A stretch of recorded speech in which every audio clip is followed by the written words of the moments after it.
நாம் பார்த்தா பைத்தியக்காரே உன் பாட்டனுக்கு வைத்தியம் பார்ப்பேன். நாம் பார்த்தா பைத்தியக்காரே உன் பாட்டனுக்கு வைத்தியம் பார்ப்பேன். பெற்றெடுத்த தாயாக மற்றவரை நான் நினைச்சு பிள்ளை என வாழ்ப வேண்டாம். பெற்றெடுத்த தாயாக மற்றவரை நான் நினைச்சு பிள்ளை என வாழ்ப வேண்டாம். அந்த பெருமைகளை காப்ப வேண்டாம்.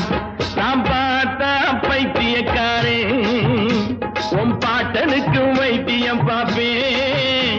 நாம்